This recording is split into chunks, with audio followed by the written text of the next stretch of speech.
भाजप नेते बाळराजे पवार यांना गेवराई पोलिसांनी केली अटक.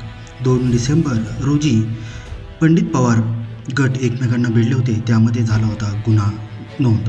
नगर परिषद निवडणुकीसाठी मतदान प्रक्रिया सुरू असताना प्रभाग क्रमांक 10 मधील उर्दू शाळा या बूथ केंद्रावर पंडित पवार गटात जंगी राडा झाला होता. तसेच माजी आमदार अमरसिंह पंडित यांचे स्वीय सहाय्यक अमृत गावकर यांनाही कृष्णय्या निवासस्थानावर जाऊन बाळराजे पवार व काही समर्थकांनी मारहाण केली होती.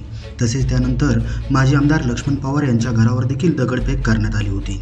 सदर प्रकरणात गेवराई पोलिसांनी सुमोटोनुसार फिर्याद दाखल केली होती. तसेच या गुन्हा रजिस्टर नंबर 717/2025 गुन्ह्यामधून 333 हे अतिरिक्त कलम वाढले आहे व या प्रकरणात 50पेक्षा जास्त लोकांना पोलिसांनी कायदेशीर कारवाई करून अटक व सुटका केली आहे.